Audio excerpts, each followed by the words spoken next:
Onde estão os Elias de Deus?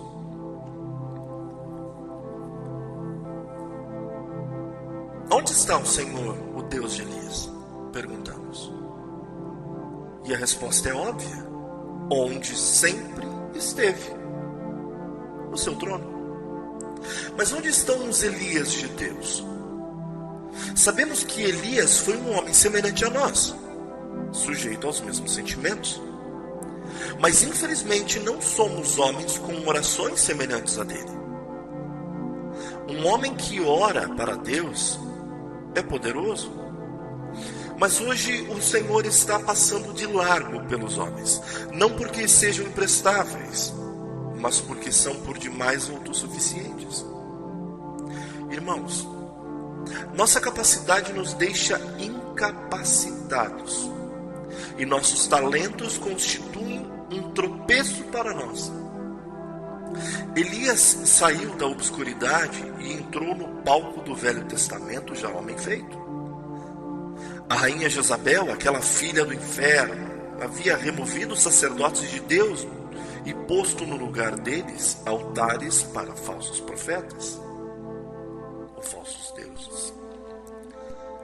A terra estava coberta de trevas e o povo envolto em escuridão espiritual. E o pecado campeava. A nação se mostrava cada dia mais impura com a proliferação de templos pagãos e ritos idólatras. A toda hora subia ao céu a fumaça de milhares de altares ímpios. E tudo isso acontecia no meio de um povo que se dizia descendência de Abraão. De uma gente cujos ancestrais haviam clamado a Deus nas horas de aflição. E dessa forma foi liberto de suas tribulações. Como estava distante o Deus da glória. O sal perdera o seu sabor. O ouro perdera o polimento. E em meio a toda essa imensa apostasia, Deus levanta um homem. Não uma comissão, não uma nova denominação, nem um anjo, mas um homem, com sentimentos semelhantes aos nossos. Deus procurou entre eles um homem não para pregar, mas para se colocar na brecha. E como Abraão fizera antes, agora Elias estava na presença do Senhor. O resultado foi que, tempos depois, o Espírito Santo pôde escrever a história dele com apenas 2 palavras. E orou. Isso é tudo que uma pessoa pode fazer para Deus e para a humanidade. Se a igreja hoje contasse com tantos intercessores quantos são seus conselheiros, teríamos um avivamento dentro de um ano. Os homens que oram assim são os grandes benfeitores da humanidade. Elias foi um deles. Ele ouviu uma voz, teve uma visão, experimentou o poder espiritual, avaliou o inimigo e, tendo Deus como parceiro, conquistou a vitória. E as lágrimas que derramou, a agonia de alma que suportou, os gemidos que exprimiu estão todos registrados no livro das crônicas de Deus. Por fim, ele surgiu para profetizar com infalibilidade divina. Conhecia a mente de Deus. E foi assim que sozinho paralisou toda uma nação e modificou o curso da natureza. Esse homem decidido permaneceu firme e imperturbável, como as montanhas de Gileade.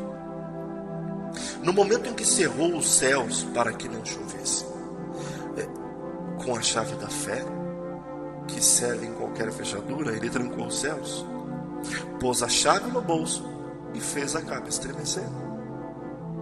Embora seja glorioso o fato de Deus poder usar um homem, ainda mais glorioso é ele ser atendido por Deus. Se um homem de Deus se puser a gemer no espírito, Deus clamará: deixa-me ir. Talvez nos empolgasse a ideia de operarmos as maravilhas que Elias operou, mas será que apreciaríamos ser banidos? Irmãos, se quisermos realizar a obra de Deus, a maneira de Deus, no tempo determinado por Ele, com o poder divino, teremos a bênção do Senhor e a maldição do diabo. Assim que Deus abre as janelas do céu para nos abençoar, o inimigo abre as portas do inferno para nos intimidar. Receber a aprovação de Deus implica em topar com a carranca do diabo. Simples pregadores podem ajudar muita gente sem prejudicar a ninguém. Mas os profetas de Deus agitam a todos, ao mesmo tempo que deixam o diabo louco. O pregador talvez agrade ao povo, o profeta o contrariará.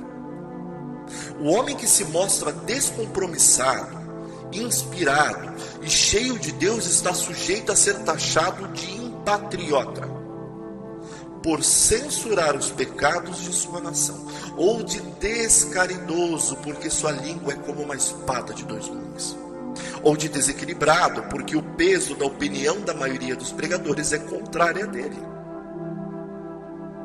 O mero pregador é aclamado, o profeta de Deus, este é perseguido. Ai, irmãos pregadores, nós apreciamos imensamente os grandes santos de Deus do passado, os nossos missionários, mártires, reformadores como Lutero, João, Hus, Wesley, etc.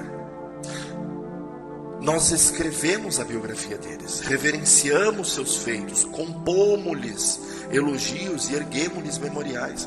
Fazemos qualquer coisa, menos imitá-los. Apreciamos o sangue que eles derramaram, mas não deixamos que se derrame nenhuma gota do nosso. João Batista conseguiu ficar 6 meses solto. Em nossos dias, numa de nossas cidades, nem ele, nem Elias teriam vivido 1 mês. Teriam sido presos antes disso, lançados numa prisão ou num hospital de doentes mentais, acusados de julgarem os outros e de não abrandarem um pouco a sua mensagem. Nossos evangelistas de hoje estão de olhos abertos contra o comunismo, mas não dizem uma palavra contra os outros ismos que inundaram o país. Será que não existe um mensageiro hoje, cheio do Espírito Santo, revestido de toda a armadura de Deus para denunciar o inimigo com toda a autoridade? Somente a oração poderá manter acesa a chama de nosso coração e conservar nossos olhos fixos na visão. Esse Elias, que tinha um vulcão no coração e uma voz de trovão, surgiu no cenário do reino justo, numa época bem parecida com a que vivemos. As dificuldades com que se depara o evangelismo mundial são incontáveis, mas isso só serve para estimular os mais decididos. Vês rios que parecem intransponíveis, vês montanhas nas quais não se podem abrir túneis. Deus se especializa em realizar o que julgamos impossível e pode realizar o que nenhum outro poder consegue. O preço é elevado. Deus não quer ser apenas nosso sócio, quer ser nosso proprietário. Elias viveu com Deus. Ele via o pecado da nação como Deus via. Entristecia-se por causa dele. Do modo como Deus se entristecia, repreendeu o pecado do modo como Deus repreendia. Era fervoroso em suas orações e ardoroso em denunciar os males do povo. Sua pregação nada tinha de brandura, era repassada de fervor. E suas palavras abrasavam o coração das pessoas como um metal incandescente lhes queimara a pele. Mas o Senhor firma os passos do homem bom, e no seu caminho se compraz. Isso está escrito em Salmo 37, 23. E então Deus orientou Elias. Primeiro disse-lhe: esconde-te. Depois, vai e apresenta-te. Seria errado escondermos quando deveríamos estar repreendendo reis em nome do Senhor. Assim como seria errado pregar quando o Espírito nos conclama a esperar no Senhor. Precisamos aprender a mesma lição de Davi. Somente em Deus a minha alma espera silenciosa. Salmo 62:5. Qual de nós teria coragem de pedir a Deus para remover todas as suas muletas? Os caminhos de Deus não são os nossos caminhos. Os caminhos dele são inescrutáveis, mas ele os revela a nós pelo seu Espírito.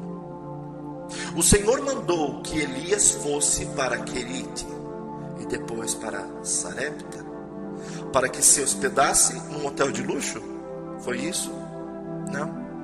Ele ordenou a esse profeta de Deus, a esse pregoeiro da justiça, que ficasse no lar de uma viúva pobre.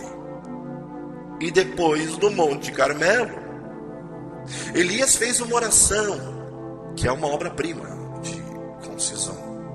Responde-me, Senhor, responde-me, para que este povo saiba que tu, Senhor, és Deus, e que a ti fizeste retroceder o coração deles.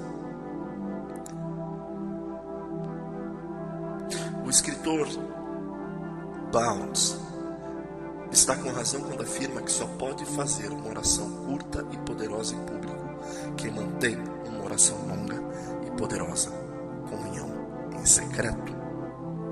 A petição de Elias não foi no sentido de que os sacerdotes idólatras fossem destruídos, nem que caíssem dos céus relâmpagos para aniquilar os rebeldes israelitas, mas sim que a glória e o poder de Deus se manifestassem ali.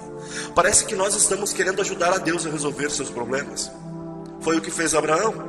E até hoje a terra é amaldiçoada por essa loucura dele, com a presença de Ismael. Elias não fez o mesmo. Ele procurou dificultar as coisas ao máximo para Deus. Queria fogo do céu, mas ensopou o holocausto de água. Deus gosta de ver uma oração assim, com tal audácia. Pede-me e eu te darei as nações por herança, e as extremidades da terra por tua possessão. Salmos 2:8. Ó, meus irmãos pastores, nossas orações em grande parte não passam de conselhos que estamos tentando dar a Deus.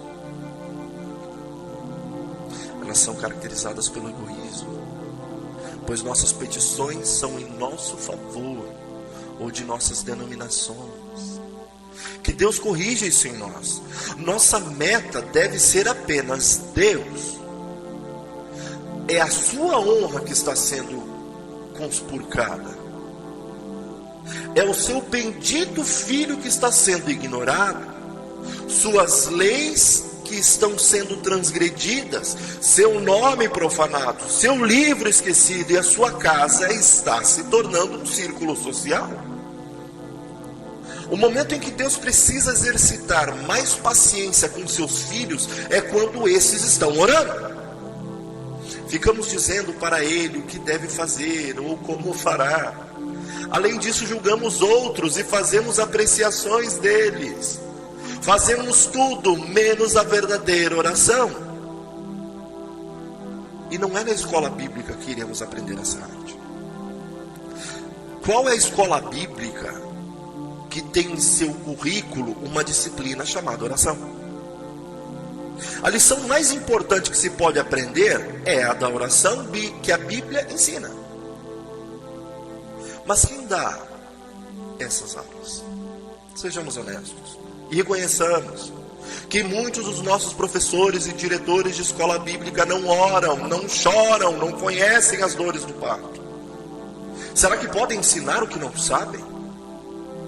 Aquele que conseguisse levar os crentes a orar seria quem, abaixo de Deus, produziria o maior avivamento que o mundo inteiro já viu.